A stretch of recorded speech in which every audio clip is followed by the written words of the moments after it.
Hello sem students, good morning. तो हम अपना कर रहे थे फाइनेंशियल मैनेजमेंट का कॉस्ट ऑफ कैपिटल चैप्टर, जिसमें हमारा cost of equity, cost of preference, cost of retained earning और कॉस्ट ऑफ डिवेंचर हो गया था।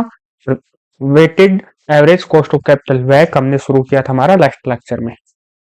आज का लेक्चर शुरू करने से पहले मैं आपको बता दूं, आपकी हर वीक में 2 दिन की हॉलीडे रहेगी, संडे और मंडे। संडे को आपको अपना एंजॉय करना है, दिमाग को रेस्ट देना है कि अभी आपके एग्जाम जून में होंगे, तो अभी बहुत टाइम है। तो अपना दिमाग पर इतना स्ट्रेस नहीं देना, इतना लोड नहीं लेना। एग्जाम से 2 महीने 3 महीने अपना अच्छे से पढ़ना है कि रोज पढ़ना है। अभी अपना नॉर्मली पढ़ते रहो, थोड़ा एंजॉय भी करते रहो लाइफ में। किसी एम में कर रहे हैं तो इसका मतलब ये नहीं है कि सारा फोकस ही हम पढ़ाई पे लगा दें। माइंड का स्ट्रेस भी कम रखना चाहिए, थोड़ा एंजॉय करना चाहिए। और मंडे को आपको करना है कि जो भी हम 5 दिन में 5 डेज में जो भी हम पढ़ेंगे उसको दोबारा से रिवाइज करना, उस टॉपिक को, क्वेश्चंस वगैरह जो भी है वो आपको मंडे को करने हैं, ताकि ट्यूसडे को आप अच्छे से समझ सको, समझ के कर सको उनको। तो संडे मंडे आपकी हॉलीडे रहेगी, संडे को एंजॉय करना है। मंडे को अपने चैप्टर्स या जो भी टॉपिक्स हैं, जो भी क्वेश्चंस हमने किए हैं, वो सब आपको रिवाइज करने हैं। तो हम चलते हैं हमारे क्वेश्चन नंबर 38। ये लास्ट लेक्चर में हमने शुरू किया था, लेकिन कुछ सिस्टम में प्रॉब्लम की वजह से हमारा कंप्लीट नहीं हो पाया था। तो आज हम करेंगे इसको, तो इसको हम शुरू से ही करेंगे, इसको बीच से नहीं, स्टार्टिंग से स्टार्ट करेंगे। कि 2 दिन की छुट्टी में भूल गए होगे आप, कहाँ पर थे, क्या कर रहे थे या पढ़ रहे थे। तो वीडियो को यार लाइक वगैरह किया करो, आपकी एक लाइक से बड़ा मोटिवेशन मिलता है, एक कमेंट से मोटिवेशन मिलता है थोड़ा। लास्ट टाइम जो भी कमेंट आए हैं मैंने रिप्लाई भी करता हूँ आपके, बाकी उनसे मोटिवेशन मिलता है कि हाँ बच्चों की हेल्प हो रही है, कि हम फ्री ऑफ कॉस्ट आपको पढ़ा रहे हैं, 1 रुपया भी नहीं ले रहे इन लेक्चर्स का, फ्री ऑफ कॉस्ट आपको प्रोवाइड करवा रहे हैं पूरा सिलेबस। तो एक लाइक एक कमेंट तो आप कर ही सकते हो। और जो भी बच्चे रेगुलरली पढ़ रहे हैं, जो स्टार्टिंग से पढ़ रहे हैं, डे 1 से हमें फॉलो कर रहे हैं, उनको धन्यवाद, थैंक यू कि आपको लिए आपको इतना बेनिफिट मिल रहा है, आप हमें फॉलो कर रहे हैं। तो अब हम अपना शुरू करते हैं आज का कॉस्ट ऑफ कैपिटल का क्वेश्चन नंबर 38। हमारे इसमें दे रखा था ESP, earning per share. EPS है, ईएसपी नहीं है। अर्निंग पर शेयर दे रखा है 4 रुपए। डिविडेंड पे आउट रेशो दे रखा है 25%, 25%। तो मतलब डिविडेंड कितना होगा आपका, D04 का 25%, यानी कि 1 रुपए।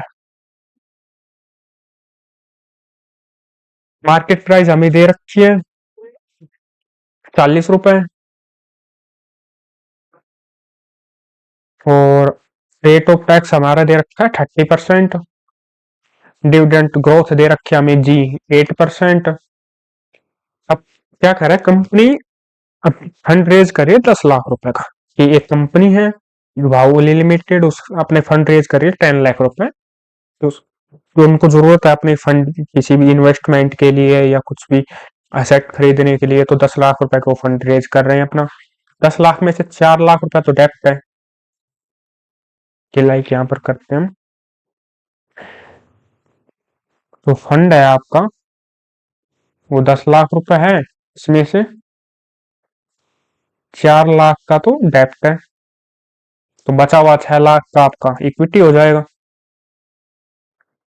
ठीक है, आगे पढ़ते हैं कि जो कॉस्ट ऑफ डेप्ट है, यानी कि उसका इंटरेस्ट जो भी है, केडी जो है, तो केडी जो है बिफोर टैक्स, टैक्स से पहले 10% है, अप टू 2 लाख।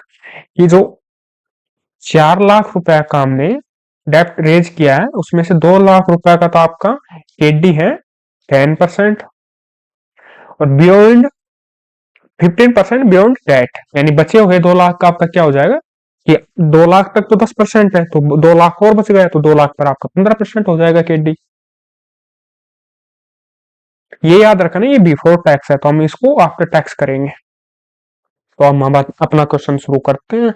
हमें cost of equity, cost of डेब्ट और weighted average cost of capital निकालना है।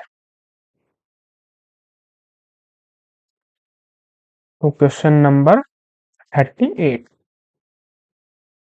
सबसे पहले के ई निकालेंगे। के ई का फॉर्मूला होता है कि D1/P0 इंटू 100 प्लस जी। मैंने लास्ट लेक्चर में बताया था कि अगर हमें डिविडेंड दे रखा है तो हम हमेशा क्वेश्चन डिविडेंड से ही करेंगे, कि डिविडेंड हमें दे रखा है, पे 4 रुपए का हमारी अर्निंग थी, 25% का डिविडेंड पे कर रहे हैं, तो 1 रुपए का हमारा डिविडेंड हो गया। उसमें ग्रोथ है 8% की। तो के ई इक्वल टू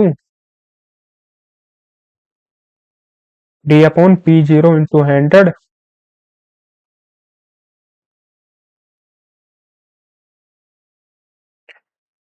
तो D1 आपका हो जाएगा D0 plus 1 plus growth, D0 plus growth, एक सेकेंड, कि जो D0 आपका, उसमें ग्रोथ ऐड कर देंगे हम, कि जो भी 8% है।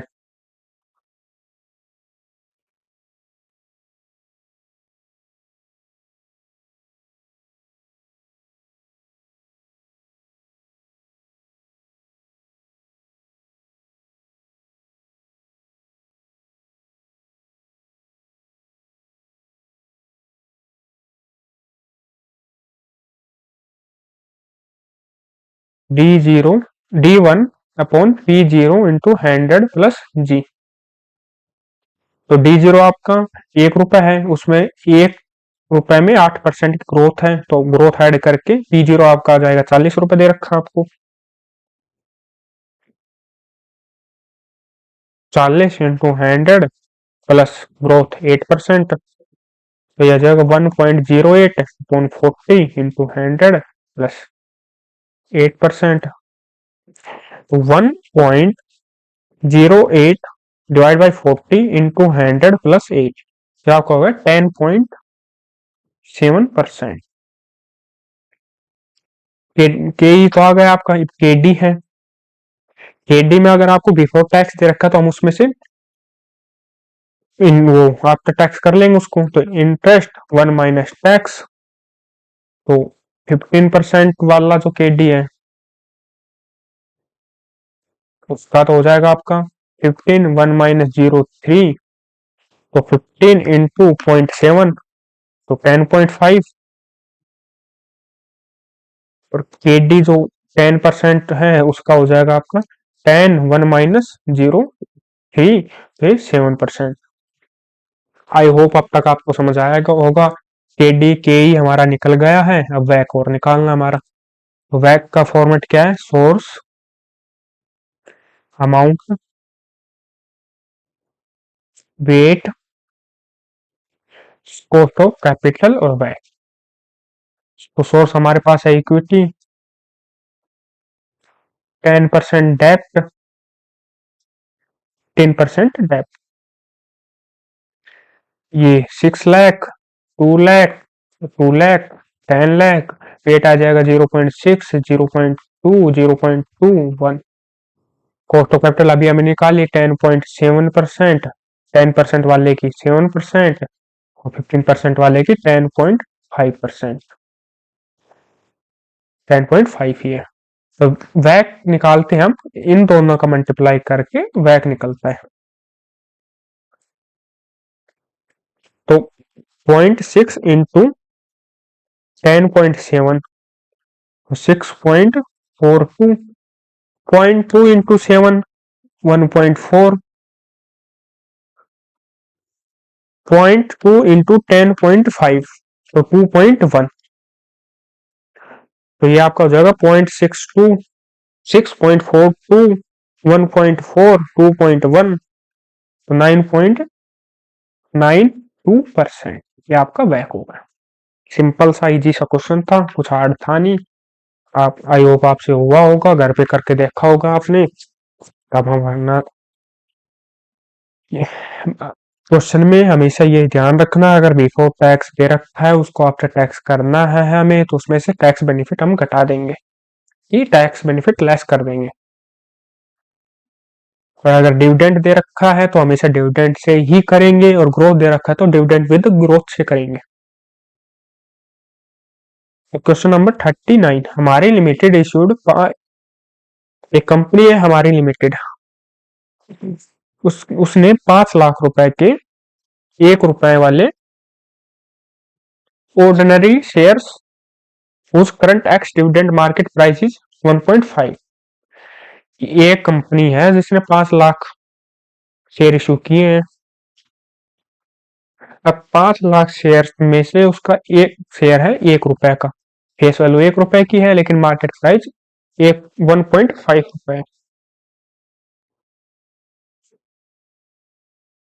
The company just paid the dividend 25 पैसे पर शेयर, कि इसमें P0 है आपका 1.5, डिविडेंड जो पे किया है D0 0.27, और dividend are expected to continue at the level for some time, at this level for some time। The company has no debt capital। What is the weighted average cost of capital? कि company जो है यही dividend pay करने वाली है कुछ time के लिए, तो मतलब यही हमारा D0 हो जाएगा, D1, D0 ही D1 हो जाएगा हमारा। मार्केट प्राइस दे रखी है, डिविडेंड दे रखा है, ये आपसे हो जाना चाहिए था अगर करके देखा होगा तो आपने, वरना मैं करवा देता हूँ आपका। कि अगर इसमें डेप्ट नहीं है तो जो इक्विटी, यानी कि अगर किसी क्वेश्चन में डेप्ट वगैरह नहीं है, सिर्फ इक्विटी है, तो जो के ई है वही के ओ, यानी कि वैक होगा आपका। के ओ को ही वैक बोलते हैं, तो के ई इक्वल टू के ओ या वैक। तो ये क्वेश्चन कर लेंगे हम, के ई का आ जाएगा आपका कि D upon P0 into 100, growth हमें दे नहीं रखी तो P 0.27, P0 1.5 इंटू 100, तो 0.27 divide by 1.5 equal two into 100, तो 18%।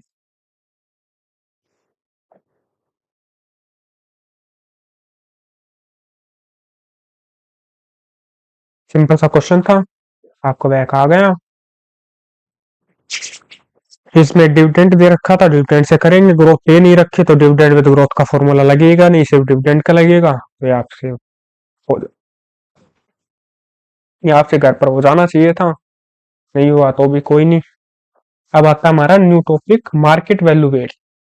कि अभी तक जो हम वैक निकाल रहे थे वो बुक वैल्यू से निकाल रहे थे, बुक वैल्यू और मार्केट वैल्यू में क्या अंतर है? तो बुक वैल्यू और मार्केट वैल्यू में कोई अंतर नहीं है, बस बुक वैल्यू से निकालते हैं हम जब उस बुक में जो हमारे पास, लाइक कि ये क्वेश्चन है, इसमें जो है इक्विटी जो दे रखा है, प्रेफरेंस, डिबेंचर, जो भी डिबेंचर दे रखे हैं, जो बुक वैल्यू दे रखे हैं उससे हम कर रहे हैं। मार्केट वैल्यू में उनकी अगर मार्केट इसमें दे देता कि इक्विटी शेयर की जो मार्केट वैल्यू है वो 15 रुपए है, ये एट 10 रुपए पर थे, तो हम करते कि 65 लाख डिवाइड बाई 10 इंटू 15, कि डिवाइड बाई 10 करके नंबर ऑफ शेयर से निकाल लेते, तो 6.5 लाख शेयर्स हैं, उसको 15 से मार्केट वैल्यू से मल्टीप्लाई कर देंगे, 6.5 इंटू 15, तो 97.5 लाख, तो उसकी मार्केट वैल्यू आ जाती। तो मार्केट वैल्यू में ये अमाउंट में जो अमाउंट लिखते हैं हम 65 लाख, उसमें 97.5 लाख आ जाता, और कुछ भी नहीं है। कि बुक वैल्यू से है उसमें नंबर ऑफ शेयर या नंबर ऑफ डिबेंचर निकाल लो और फिर उसको उसकी मार्केट वैल्यू से मल्टीप्लाई कर दो, तो ये, तो अब हम हमारा नया टॉपिक मार्केट वैल्यू करेंगे।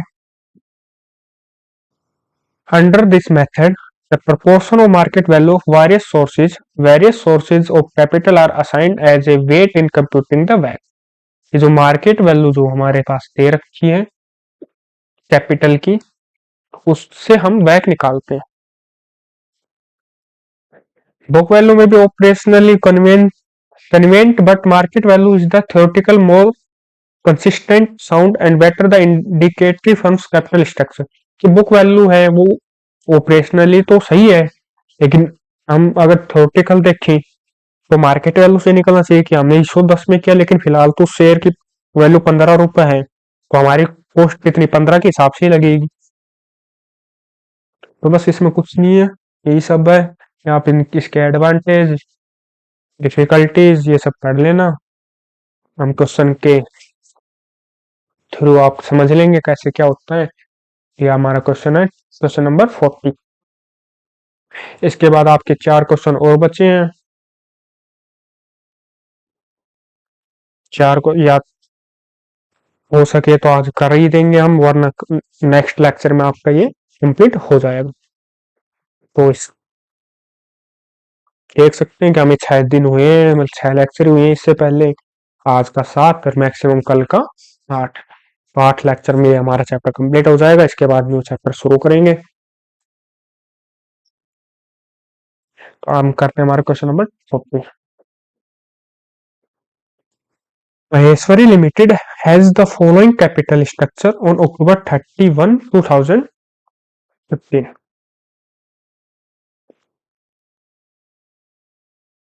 महेश्वरी लिमिटेड है, उसकी कैपिटल स्ट्रक्चर है 31 अक्टूबर को।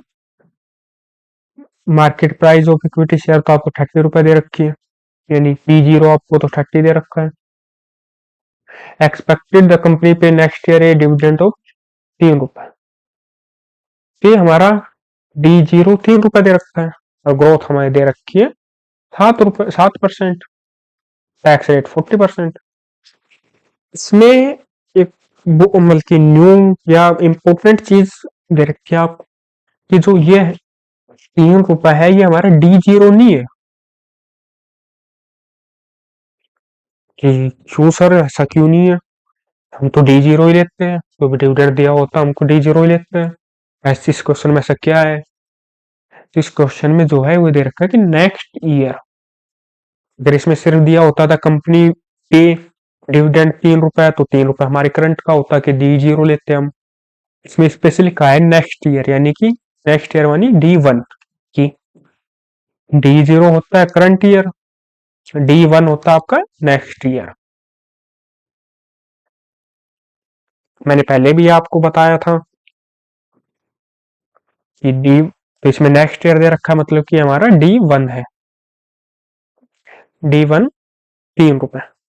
ओके, तो ये हमारा तो इसमें क्या, मतलब कि अगर D1 दे रखा है तो हम तो वही फॉर्मूला लगाते हैं, हमारा वही लगाएंगे। तो इसमें आपको फॉर्मूले में तो D0 में हम ग्रोथ ऐड करते थे, वो ग्रोथ ऐड नहीं करेंगे, कि हमारा फॉर्मूला होता है के D1 upon P0 into 100 plus जी।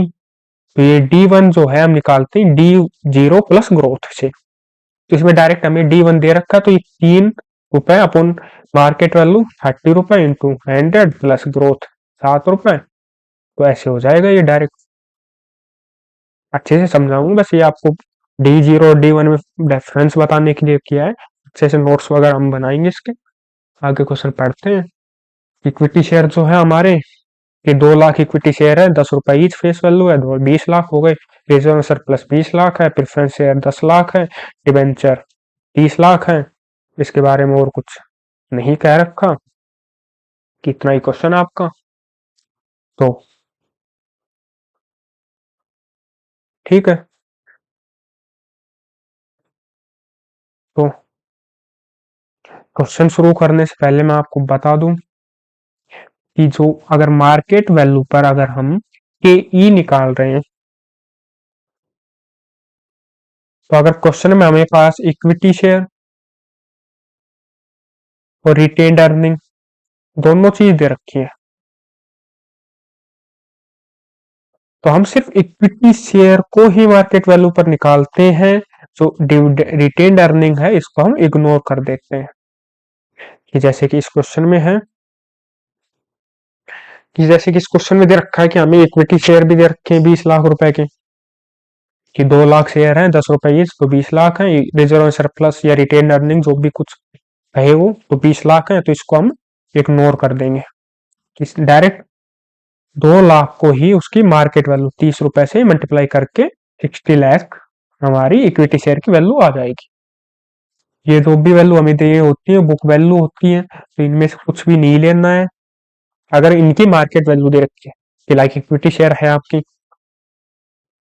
कि जो इक्विटी शेयर है उसकी मार्केट वैल्यू 30 रुपए दे रखी है, प्रेफरेंस शेयर है उसकी नहीं दे रखी, तो यही हमारी नहीं दे रखी, तो बुक वैल्यू मार्केट वैल्यू हो जाएगी।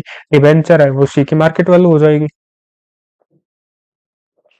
अगर इनकी भी अगर मार्केट वैल्यू दी होती तो हम वो मार्केट वैल्यू लेते हैं, लेकिन इनकी मार्केट वैल्यू नहीं दे रखी है, बुक वैल्यू दे रखी है, तो यही आपका बुक वैल्यू हो जाएगा। जो बुक वैल्यू है वही मार्केट वैल्यू हो जाएगी। ठीक है, तो हम अपना क्वेश्चन करते हैं। आई होप आपको समझ आया होगा कि बुक वैल्यू और मार्केट वैल्यू में क्या डिफरेंस होता है। कि बुक वैल्यू में जो होता है, जो बुक वैल्यू हमें दी हुई होती है उसी से हम करते हैं अपना क्वेश्चन। लेकिन अगर मार्केट वैल्यू दे रखी है तो उसमें जो मार्केट अगर प्राइस दे रखा है पर शेयर हमारे पास, तो वो लेंगे हम।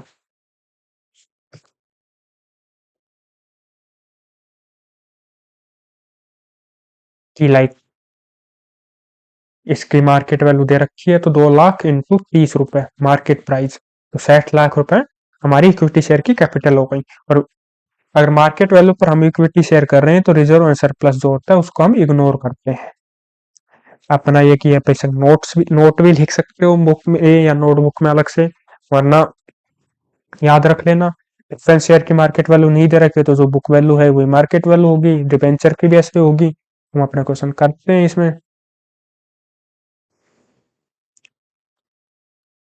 Question number 40। केई हमें निकालना है। केई में D1/P0 × 100 plus ji. I hope ये फॉर्मूले आपके याद हो गए होंगे अब तक, कि 40वें क्वेश्चन पर है। 40 क्वेश्चन हम कर चुके हैं, 40 क्वेश्चन कर लिए हैं, तो हमारे अब तक फॉर्मूले याद हो जाने चाहिए थे। अगर नहीं हुए हैं तो इनको एक घंटा, आधा घंटा, 30 मिनट, 40 मिनट, 50 मिनट, जितना भी टाइम लगे उस टाइम लगाओ और फॉर्मूला को याद करो। तो D1 हमें दे रखा है 3 रुपए, P0 मार्केट वैल्यू 30 रुपए दे रखी है, इंटू 100, ग्रोथ हमें 7 दे रखी है, तो ये होगा 17%। KD जो है हमें कुछ भी नहीं कह रखा कि आफ्टर टैक्स रेट है या बिफोर टैक्स रेट है, तो हम हमेशा इसको आफ्टर टैक्स रेट ही मानेंगे। कि अगर क्वेश्चन में कुछ भी नहीं कहता है तो जो मार्केट वैल्यू, जो आपका इंटरेस्ट रेट जो भी दिया हुआ है उसको ही हम, इसको हम आफ्टर बिफोर टैक्स मान लेंगे, और आफ्टर टैक्स में इसको कन्वर्ट कर देंगे। प्रेफरेंस शेयर है, इस पर टैक्स नहीं लगता है, तो ये 12% ही रहेगा। तो इसका हो जाएगा आपका इंटरेस्ट 1 - टैक्स रेट। 1 - 0.4, तो 9 × 0.6, 5.4% हो गया ये। आई होप यहाँ तक आपको समझ आया होगा। तो अब हमारा आगे करते हैं वैट, weighted average cost of capital. सबसे पहले source, amount, weight, cost of capital और वैट।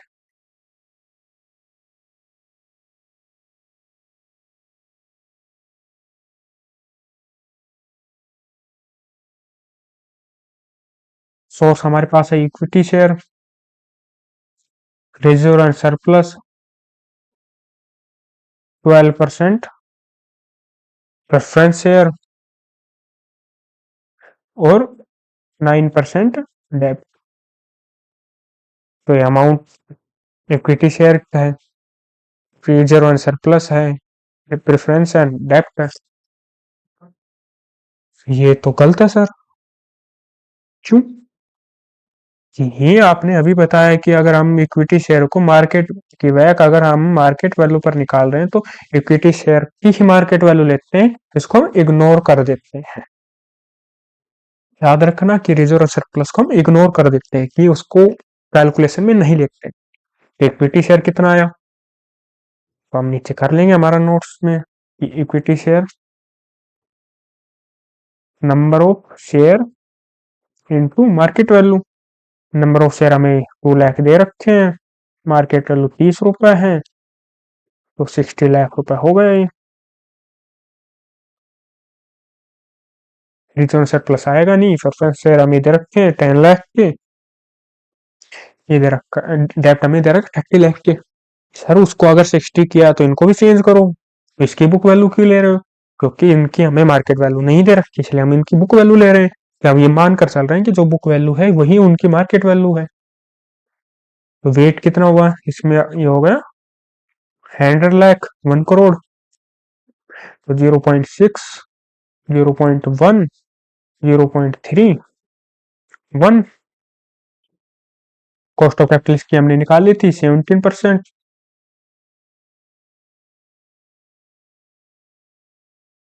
एक सेकेंड, 17 ही थी ना?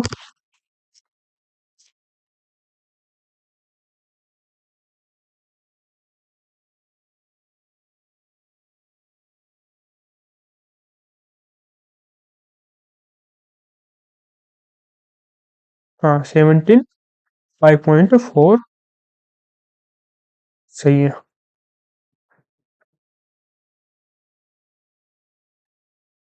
इसके तो 12% ही रहेगी, इसकी 5.4%। तो इन दोनों को मल्टीप्लाई करके हम वैक निकालते हैं, तो 0.6 × 17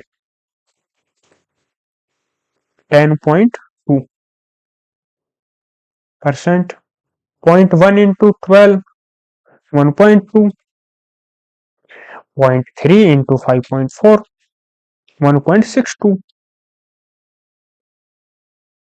तो इनको ऐड कर देंगे, 10.2 + 1.2 + 1.62, तो 13.02% आ गया आंसर आपका।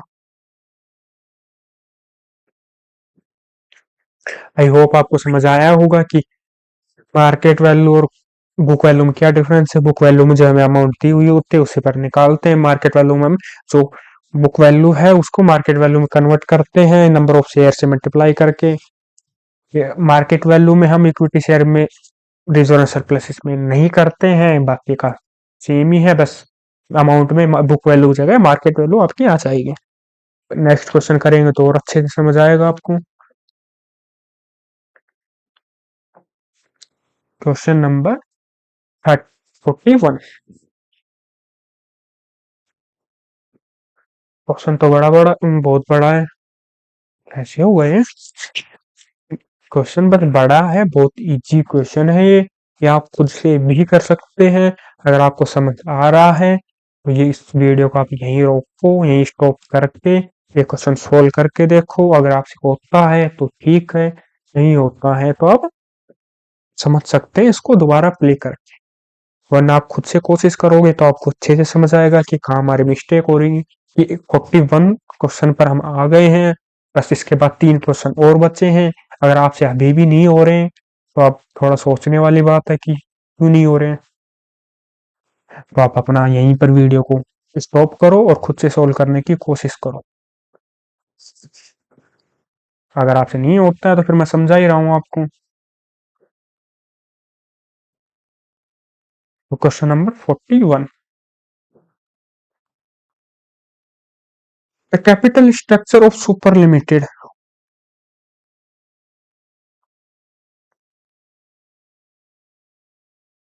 की एक कंपनी है सुपर लिमिटेड। अब उसके कैपिटल स्ट्रक्चर में दे रखा है कि डिबेंचर जो है वो 9% डिबेंचर, दो 2,75 2,75,000 के हैं। 11% प्रेफरेंस शेयर है वो 2,25,000 के हैं। इक्विटी शेयर है, फेस वैल्यू उसकी 10 रुपए है, 5 लाख के हैं, तो इक्विटी शेयर आपकी हो गई 50,000। 5 लाख डिवाइड बाई 10, तो 50,000 की आपकी इक्विटी शेयर हो गए। आगे एडिशनल इंफॉर्मेशन पढ़ते हैं। 100% पर debenture redeemable at 2% at par has 2% flotation cost, 10 year maturity और मार्केट वैल्यू 1,05,000। सबसे पहले तो हम केडी निकालेंगे। मार्केट वैल्यू 1,05,000 है, फेस वैल्यू 100 रुपए है। तो इसको हम पहले तो इसको मार्केट वैल्यू की अमाउंट बाद में निकालें। पहले हम अपने के डी के ई और के पी निकाल लेते हैं, फिर बुक वैल्यू को हम मार्केट वैल्यू में बाद में चेंज करना सीखेंगे। सबसे पहले तो के डी निकालते हैं हमारा।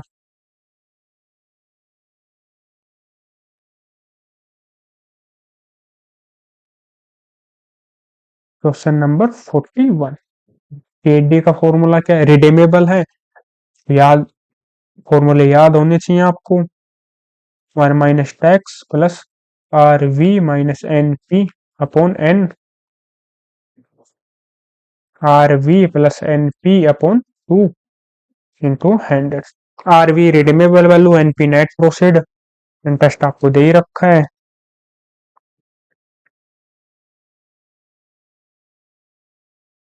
ये कितना है?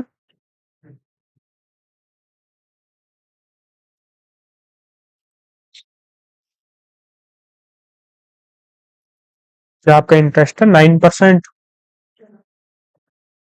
9, 1 माइनस टैक्स रेट आपको दे रखी है 35%, तो 0.35 प्लस आर वी रिडीमेबल है 105 रुपए पर। नेट प्रोसीड है आपकी, एक सेकंड, रिडीमेबल आपके कितने पर है?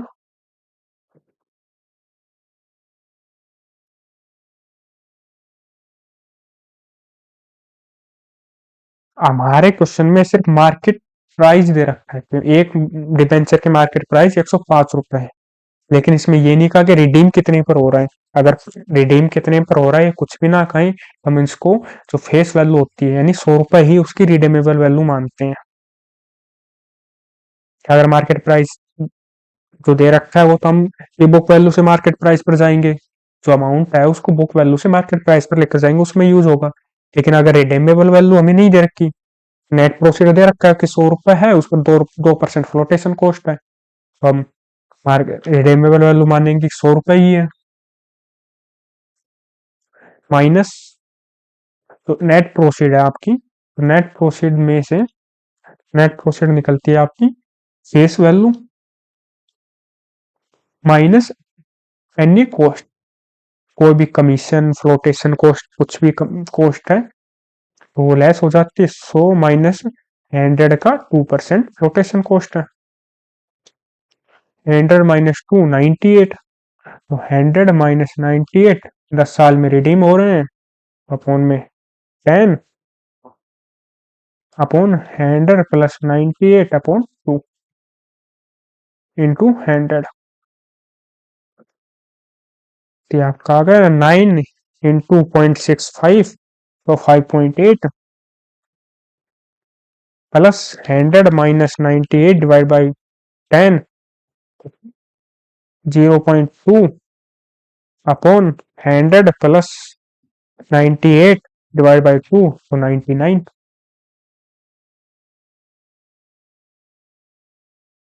ये हो गया आपका 5.85 प्लस 0.2 डिवाइड बाई 99 इंटू 100, तो 6.11%।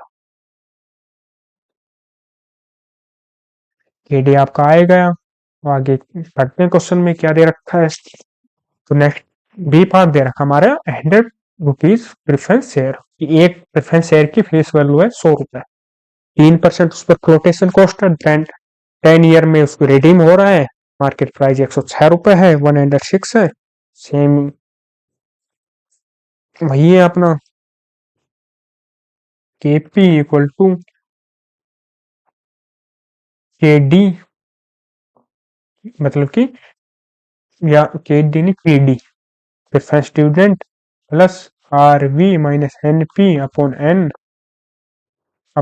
Are V plus N P upon 2 into 100।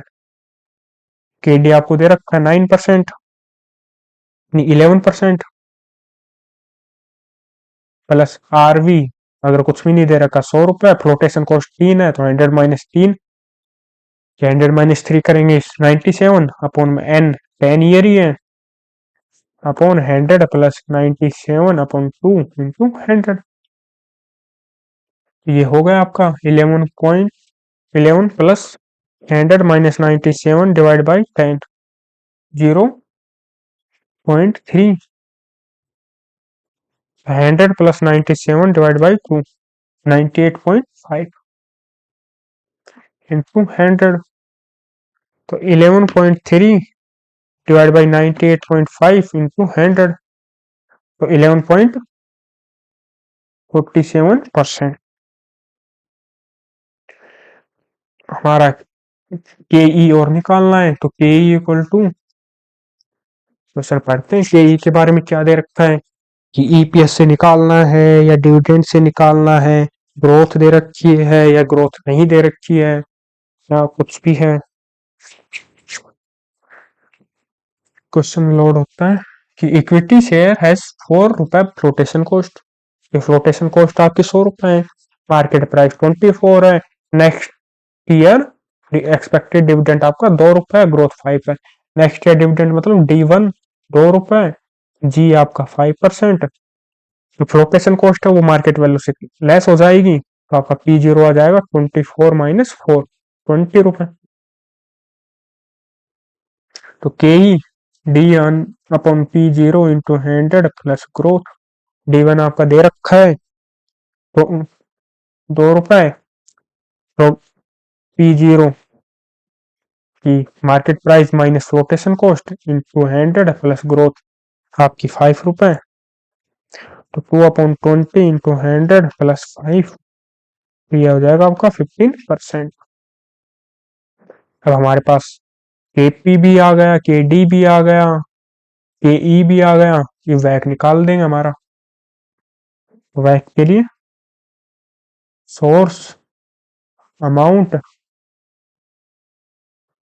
Wait, cost of capital और वैक। सोर्स में हमारे पास इक्विटी है, 11% प्रेफरेंस शेयर है, 9% डेप्ट है,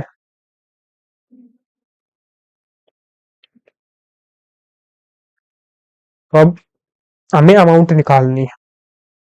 सबसे पहले इक्विटी शेयर, इक्विटी शेयर में हमें दे रखा है कि 50,000 जो है मार्केट वैल्यू इक्विटी शेयर की निकाल लेंगे पहले। तो इक्विटी शेयर इक्वल टू जो number of preference share, number of equity share into market value. तो 5 लाख रुपए के शेयर थे, 10 रुपए फेस वैल्यू है, मार्केट वैल्यू कितनी है उनकी 124 रुपए। ये मार्केट वैल्यू जब निकाल लेंगे इक्विटी शेयर की, तो उसमें यहाँ फ्लोटेशन कॉस्ट लेस नहीं करते हम, यहाँ पर वही अमाउंट लिखते हैं जो मार्केट वैल्यू है, फ्लोटेशन कॉस्ट यहाँ लेस नहीं होगी। सिर्फ के ही निकालने के लिए हम फ्लोटेशन कॉस्ट लेस करते हैं। तो 5 लाख डिवाइड बाई 10 इंटू 24, तो 12 लाख आ गए। प्रेफरेंस शेयर की निकाल लेंगे। प्रेफरेंस शेयर जो है हमारे दे रखे हैं हमारे पास 2,25,000।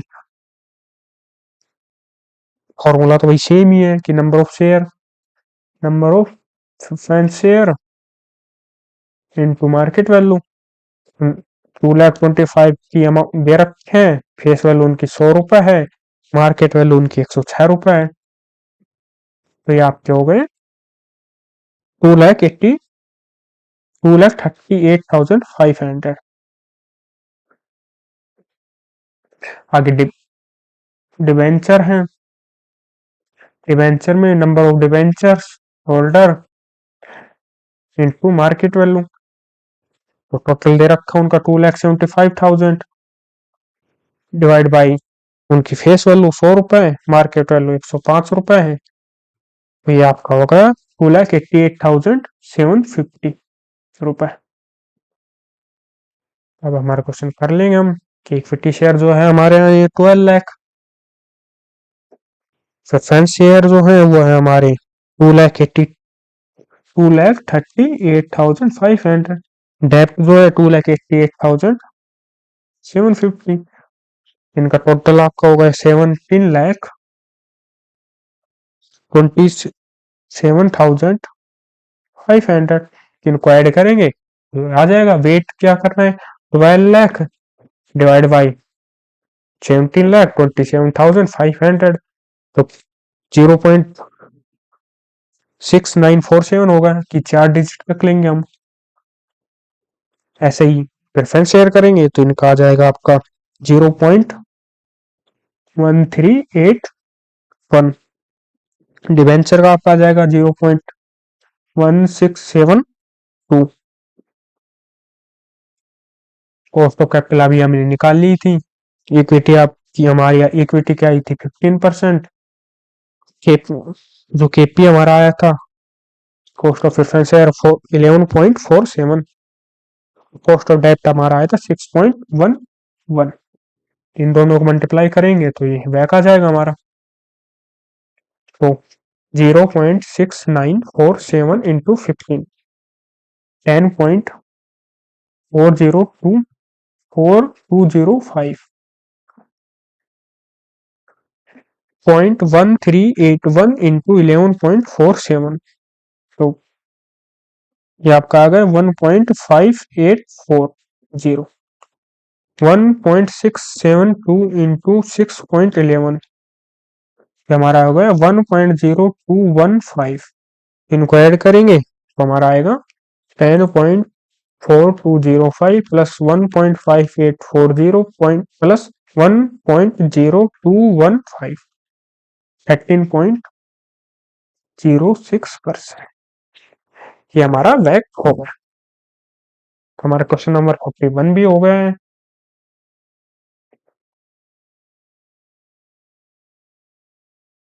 तो हमारी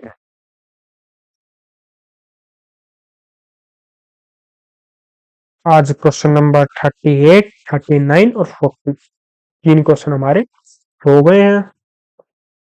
अब हमारे बचे क्वेश्चन 41, 42 और 43, 44। चार क्वेश्चन हमारे बचे हैं, उसके बाद हमारा ये चैप्टर कंप्लीट।